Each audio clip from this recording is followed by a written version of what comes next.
Nuestro invitado el día de hoy, Humberto Manuel Jaramillo Rodríguez, al que le agradecemos que nos haya aceptado la invitación y con gusto lo tenemos aquí. Fecha de nacimiento en San Marcos, Jalisco. Casado, esposa Marta Alicia, con Marta Alicia. Su escolaridad en diferentes áreas. Experiencia laboral de 65 a 74, comercial y servidor turístico en hoteles y alimentos. Café Cuauhtémoc, Honda Santana, Playa Azul, Hotel Tampico en Playa de Tijuana. Del 75 al 79, servidor público de la Secretaría de Hacienda y Crédito Público, Palacio Nacional de México, Distrito Federal, área de fiscalista mayor, jefe del Departamento de Dirección de Personal. Del 80 al 84, delegado de Parques Nacionales de la Secretaría de Hacienda y Obras Públicas en Baja California. Jefe de personal de Produzca en su fundación. Y de 1984 a la fecha, empresario de la industria del reciclaje, socio de varias empresas en ese sector. Le cedemos a Humberto el micrófono, la palabra, para que nos explique parte de su función en el Consejo Coordinador Empresarial. Bien, buenos días. Agradezco al Grupo Madrugadores la invitación que por mi conducto le hacen al sector empresarial organizado. En México, por alguna razón, para sorpresa, sencillamente cuando uno cruza la frontera y empieza uno a presentar presidentes, a los norteamericanos les sorprende mucho tanto presidente. Recientemente nos visitó la embajadora de los Países Bajos y también cuando me presentan con ella, otro presidente, dijo ella, ¿no? Por alguna razón en México los empresarios han encontrado necesario organizarse para defenderse del gobierno. Qué paradoja, ¿no? Cuando los gobiernos deberían de trabajar de la mano de la sociedad y del sector privado. Bueno, pues por si fuera poco, se hizo necesario justamente en el periodo de Luis Echeverría, cuando la situación con el sector privado se volvió muy álgido, cuando matan a don Eugenio Garza Sada en Monterrey. Encontraron un grupo de empresarios la conveniencia de unir al sector empresarial y es que se funda el Consejo Coordinador Empresarial.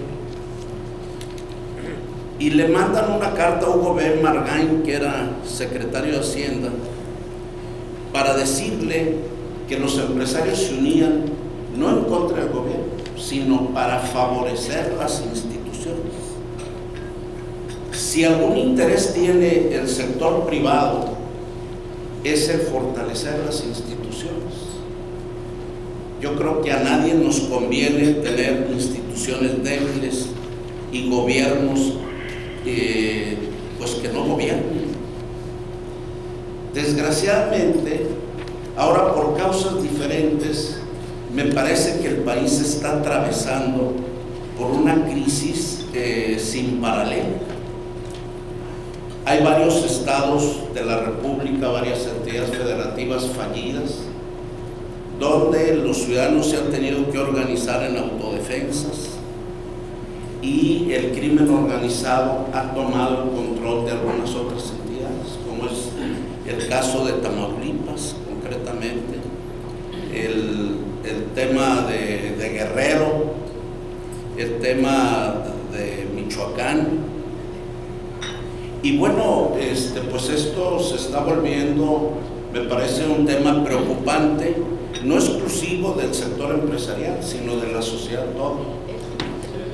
Por eso yo celebro que haya grupos como este y que tengan un decálogo de principios y se rindan honores a la bandera. Parece mentira ahora en nuestro país en el tema de la globalización y en el tema de la modernidad, nosotros hemos abandonado muchos de los principios y valores que dieron identidad a nuestro país. Como si el tema de la globalización fuera un tema también cultural. Y también yo advierto que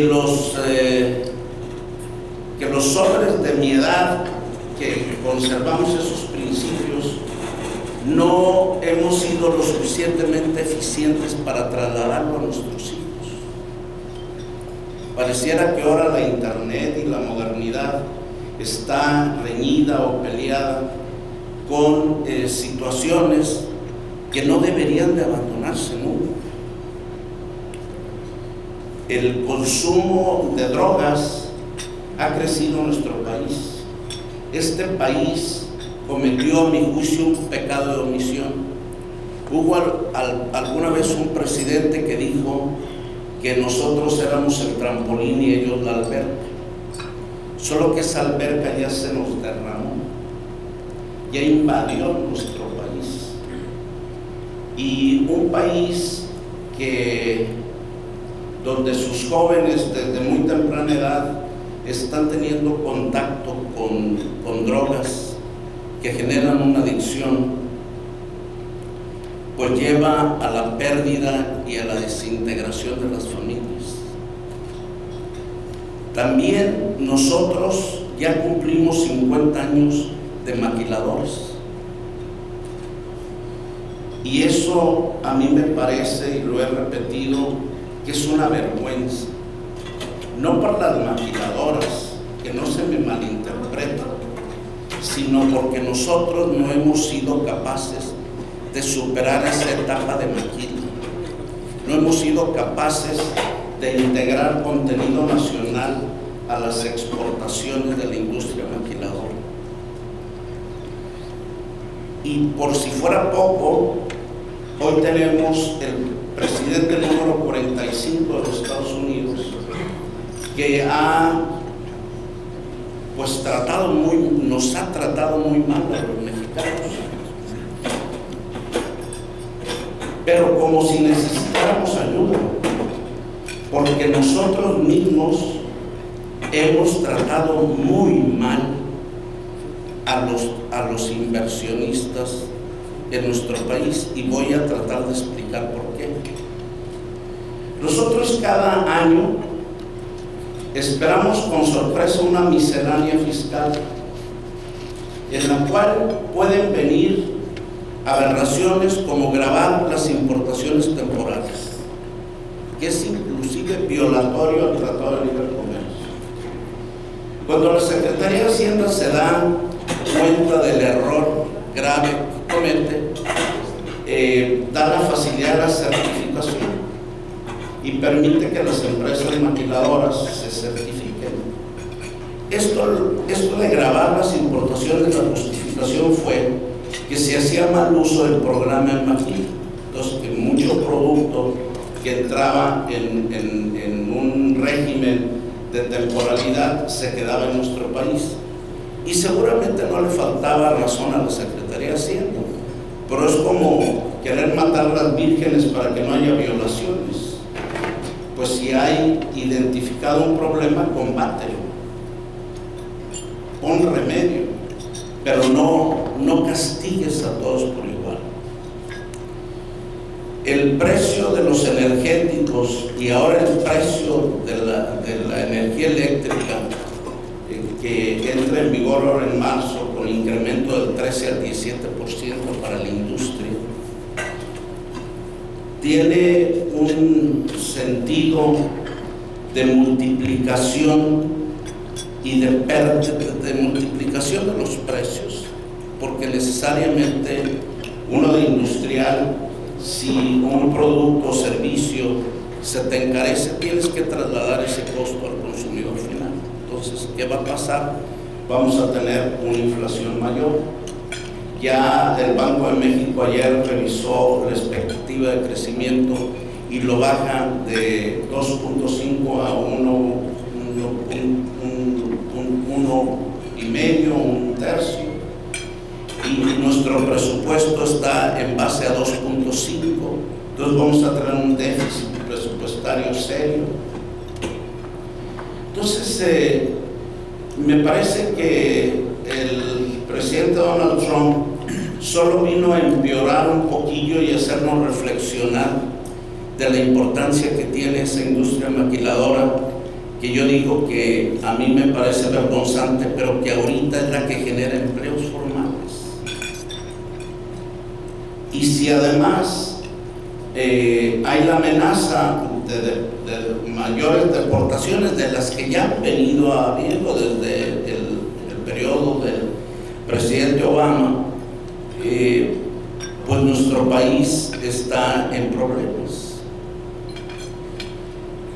El presidente Donald Trump nos ha amenazado con construir un muro, y el muro se ha vuelto, a mi juicio, emblemático en el sentido de que tiene que ver con la enemistad, y es más un tema que tiene que ver con la fraternidad.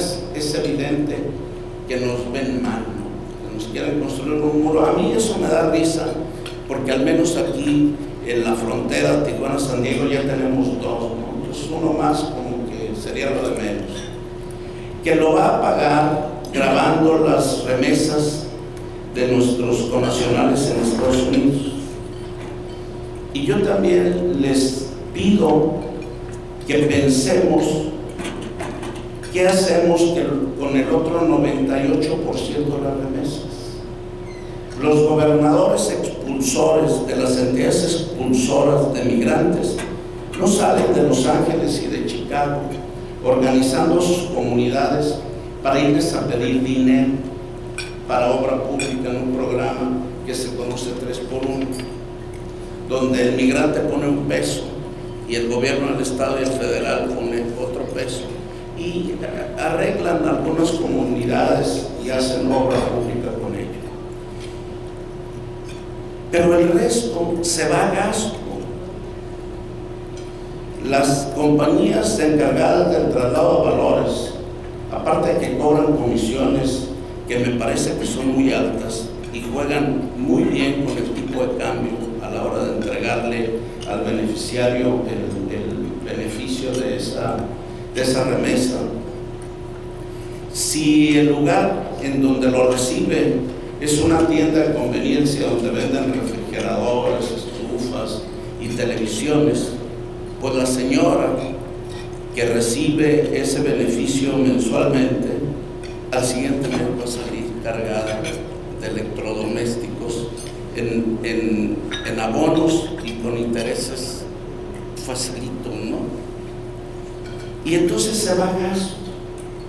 Cuando el migrante, para poder mandar esas remesas, subvive en Estados Unidos, vive hacinado, tiene que hacer un enorme sacrificio para poder mandar dinero, y ese dinero se va a gasto.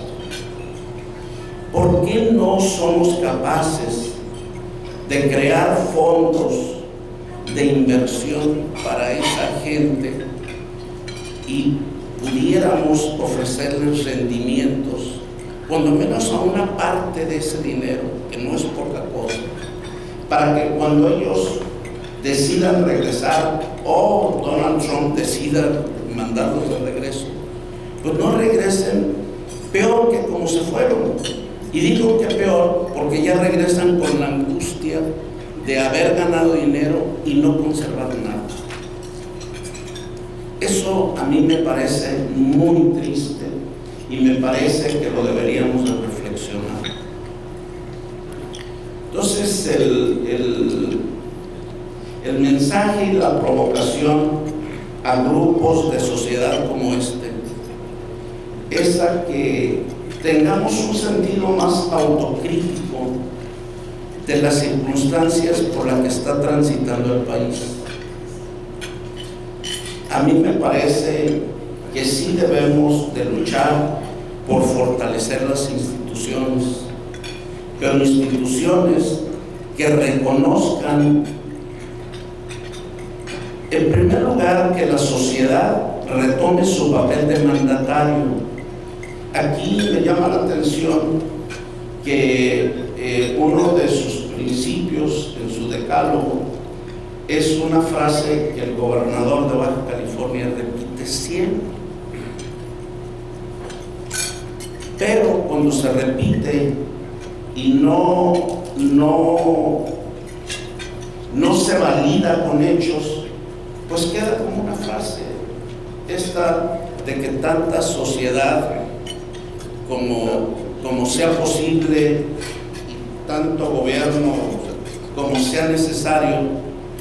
Pues la verdad es que es una frase que, repito, yo escucho mucho, pero que en acciones nosotros necesitamos empoderar a la sociedad.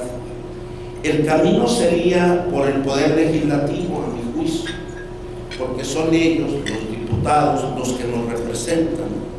El problema es que nosotros tenemos 500 diputados a nivel federal y esos 500 diputados se limitan a las fracciones partidarias y entonces toman la decisión.